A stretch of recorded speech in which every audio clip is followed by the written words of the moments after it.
Hi అండి, welcome back to our channel. అందరు ఎలా ఉన్నారు, ఏం చేస్తున్నారు, బాగున్నారా? నేను చాలా బాగున్నానండి. మీరందరూ కూడా బాగున్నారని ఆశిస్తున్నాను. అందరూ బాగుండాలి, అందులో నేను ఉండాలి.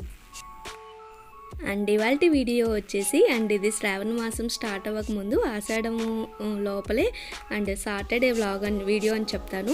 సాటర్డే రోజు హాల్ క్లీనింగ్ అనేది చేశాను అనమాట. హాల్ డీప్ క్లీన్ చేశాను. నేను ఎలా చేశాను ఏంటి అనేది ఈ వీడియోలో షేర్ చేసుకుంటాను. ఆల్మోస్ట్ అందరిది క్లీనింగ్ అయిపోయే ఉంటుంది కదా. శ్రావణ మాసం అయితే స్టార్ట్ అయిపోయింది కాబట్టి ఇంకా మనం పూజలలోకి పూజలకు కావాల్సినవన్నీ చూసుకుంటూ ఉంటాం. సేమ్ అదే ప్రాసెస్ నాది కూడా. బట్ ఏంటంటే వీడియో కొంచెం లేట్గా పోస్ట్ చేస్తున్నాను, ఏమీ అనుకోవద్దు. ఎడిటింగ్ చేయడానికి కుదరలేదనమాట, అందువల్ల లేట్ అయిపోయింది వీడియో అనేది.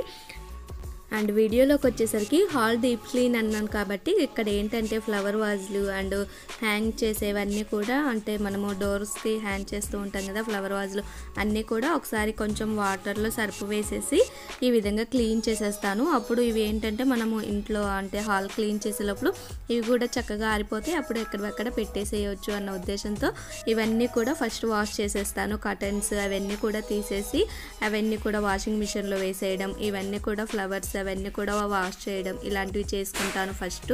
అప్పుడు మనకి వర్క్ అనేది కరెక్ట్గా ఉంటుంది, ఈజీగా ఉంటుంది కూడా. ఇవి మళ్ళీ తర్వాత పెట్టాలి అంటే ఇవి వాష్ చేయకపోతే తడిగా ఉండడం కానీ ఇంకా వాష్ చేయకుండా అలా పెట్టేయలేం కదా అనేసి ఇలా వాష్ చేసేవి ఏమన్నా ఉంటే కనుక వాష్ చేసేస్తాను.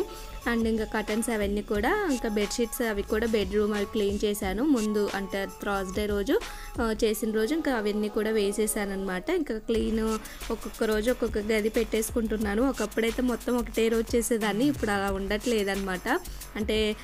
ఉండే కొద్దీ ఓపిక నిజంగానే అసలు ఇప్పుడు ఫుడ్కి వాటికి మనకి కొంచెం ఓపిక తగ్గిపోవడం, ఏంటంటే బ్యాక్ పెయిన్ వచ్చేయడం, ఎక్కువ వర్క్ చేస్తే అలా ఉంటుంది కదా.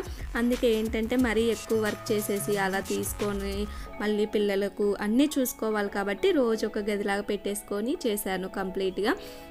బెడ్రూమ్ అవైతే షూట్ చేయలేదు, మీతో ఆల్రెడీ బెడ్రూమ్ క్లీనింగ్ అనేది షేర్ చేశాను. హాల్ డీప్ క్లీన్ ఎలా చేస్తాను అనేది షేర్ చేసుకుందాము అనేసి వీడియోస్ తీశాను. కొంచెం ఇంకా ఎడిటింగ్ అనేది లేట్ అయిపోయింది, ఏమీ అనుకోవద్దు. ఇంకా ఇక్కడ ఫ్లవర్ వాజెస్ అవన్నీ కూడా వాష్ చేసేసాక ఇక్కడ చైర్స్ తొట్టి కుర్చీలు అంటాం కదా, వీటిల్లో కూడా ఇంకా మొత్తం కూడా ఒకసారి కడిగేస్తున్నాను. ఎప్పుడన్నా ఇవి కొంచెం బాగోలేవు అంటే క్లీన్ చేస్తూనే ఉంటాను. బట్ అంత అంత డస్ట్ లేవు, కానీ ఇంకెలాగో డీప్ క్లీన్ అన్నాను కాబట్టి ప్రతి ఒక్కటి కూడా ఇలా చేస్తేనే నాకు ఇష్టం, సాటిస్ఫాక్షన్ ఉంటుంది అనమాట చేశాను అనేసి. ఇంకా అందుకే ఇలా మొత్తం కూడా క్లీన్ చేసేసాను. చైర్స్ అన్నీ కూడా, టీపై ఇవన్నీ కూడా కడిగేసాను అనమాట. కొంచెం ఏదైనా సబ్బు తీసేసుకొని పీచు పెట్టి రుద్దేసేసి ఇంక ఈ విధంగా వాటర్ పెట్టేసేస్తున్నాను. అప్పుడు నీట్గా ఉంటుంది. ఇంక ఇవి కూడా మనము ఇంట్లో అన్ని సదిరే లోపల అయిపోతాయి అనేసి. మెయిన్ ఈ బుక్స్ వల్ల నాకు హాల్ అంతా కూడా చంద్రగోళం చేసేస్తున్నారు పిల్లలైతే. బుక్స్ అన్నీ కూడా ఇదని అదని తీసుకుంటారు. మా రుచిక ఏంటంటే ఎప్పుడు బుక్స్ పట్టుకొనే ఉంటుంది, ఆటలాడినా బుక్స్ కావాలి, చదివేటప్పుడైనా బుక్స్ అన్నట్టుగా తీస్తూ ఉంటుంది. అందుకే ఈ బుక్స్ అన్నీ కూడా తీస్తే అసలు హాల్ ఎంత నీట్గా ఉంటుంది. ఈ బుక్స్ వల్ల హాల్ నీట్గా ఉండట్లేదని ఇంకా కొంచెం చంద్రవందరంగా ఉంది.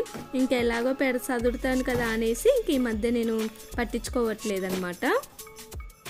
2 days పట్టించుకోకపోతేనే చూసారు కదా ఎలా ఉందో. అందుకే ఫస్ట్ ఈ బుక్స్ తీసేస్తేనే హాల్ నీట్గా ఉంటుంది. లేదంటే ఈ బుక్స్ తీయకపోతే నేను ఎంత నీట్గా పెట్టినా నీట్గా అనిపించదు అనేసి బుక్స్ ఫస్ట్ తీసేస్తున్నాను. ఈ బాక్స్ తీసేసుకొని ఈ బాక్స్లో పెట్టేసి అన్ని పైన పెట్టేసి వాళ్ళకి అవసరమైనప్పుడు ఏదైనా సబ్జెక్ట్లో డౌట్స్ ఉంటే తీసుకొని యూజ్ చేస్తారు. లాస్ట్ ఇయర్ బుక్స్ అనమాట. ఇంకా అందుకే తీసేసి పైన పెట్టేద్దాం అనుకుంటున్నాను. ఇంకేదైనా సరే మనము రూమ్ నీట్గా పెడుతున్నాము, హాల్ మొత్తం నీట్గా ఉంటుంది. ఈ బుక్స్ వల్ల ఈ బుక్స్ అనేది ఒక్కొక్క సెల్ఫ్లో ఉంటాయన్నమాట. ఒక్కొక్కసారి టీపై మీద, ఒక్కొక్కసారి చైర్లో, ఆ విధంగా ఉంటాయి కాబట్టి ఇల్లు మొత్తం ఆ హాల్ వరకు నీట్గా అనిపించట్లేదు అసలు. ఈ బుక్సే మెయిన్ అనేసి ఫస్ట్ ఈ బుక్స్ తీసేయాలని ఫిక్స్ అయిపోయాను అనమాట. ఇంకా బుక్స్ అవన్నీ తీసేసి పైన ఏమన్నా దుమ్ము ఉంటే కనుక అదంతా కూడా తీసేసాను అనమాట. నేను ఎప్పుడు క్లీన్ చేసినా కూడా నేను ఒకటి ఫీల్ అవుతాను. మీరు కూడా ఇలాగనే ఫీల్ అవుతే కామెంట్ బాక్స్లో కామెంట్ చేయండి. ఏంటి అంటే కనుక అసలు ఏమీ లేదు, నేనే పని లేనట్టుగా పని పెట్టుకున్నాను అనిపిస్తుంది నాకు. ఎందుకంటే అప్పుడప్పుడు నేను తుడుస్తూనే ఉంటాను ఇలా. చైర్స్ కానీ ఏదైనా కొంచెం నీట్గా లేవు అనిపించినప్పుడు కడుగుతూనే ఉంటాను వాటిని. అండ్ ఎక్కడన్నా నాకు ఊడ్చేటప్పుడు కూడా ఏదన్నా కనిపిస్తే దులుపుతూనే ఉంటాను. కాబట్టి అంత అంటే నీట్గా లేనట్టుగా బూజు పట్టడం దుమ్ముగా అలా ఏమి ఉండదన్నమాట. అందుకే నాకు క్లీన్ చేసినప్పుడు కూడా అంత వర్క్ అనిపించదు. కానీ ఏంటంటే ఒక్కొక్క రోజు ఒక్కొక్క గది దులిపాను.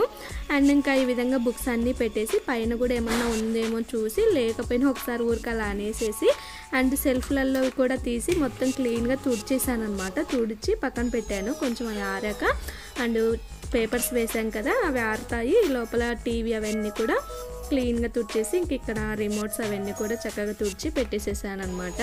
అండ్ ఇంక ఇందాక మనం వాష్ చేసినవి ఏంటంటే నాది ఈవినింగ్ లోపల అంటే ఆఫ్టర్నూన్ కల్లా వర్క్ అయిపోయింది కదా, ఇంకా చక్కగా ఆరిపోయాక కర్టన్స్ అండ్ ఇంకా అన్నీ కూడా సెట్ చేసేసాను ఈ విధంగా. అండ్ సింపుల్గా షేర్ చేసుకోవాలి అనేసి మీతో కొన్ని క్లిప్స్ అనేది తీసాను అనమాట. అండ్ ఇంకా మొత్తం డీప్ క్లీన్ చేశాక ఈ విధంగా ఉందన్నమాట లుక్ అయితే ఇంట్లో హాలు. అండ్ కింద ఏంటంటే చక్కగా ఏమీ పెట్టకుండా ఖాళీగా ఉంచేసాను. ఏంటంటే పిల్లల స్కూల్ బ్యాగ్స్ అవి పెట్టుకుంటారు అనేసి ఇంకా ఆ విధంగా 4 కూడా కింద అంటే ఖాళీగా ఉంచేసాను. అసలు ఏం పెట్టలేదు, ఒక బుక్ కూడా పెట్టకుండా ఓన్లీ ఒక 5-6 డైరీస్ ఉన్నాయి మా వారికి సంబంధించినవి. ఇంకా అలా పెట్టేశాను అనమాట పైన. అండ్ ఇంకా ఈ విధంగా ఉందన్నమాట టోటల్ లుక్ అయితే హాలు. సింపుల్గానే ఏం పెద్ద అంటే చేంజెస్ అయితే ఏమీ చేయలేదు, ఎలా ఉందో అలా ఏమంటే డీప్ క్లీన్ చేశాను అనమాట. అండ్ ఇంక ఈ వీడియో కూడా మీకు నచ్చిందనే అనుకుంటున్నాను. నచ్చితే మీకు తెలిసిందే కదా, as usual like, share, comment, don't forget subscribe. Thank you for watching. Take care, bye. See the next video.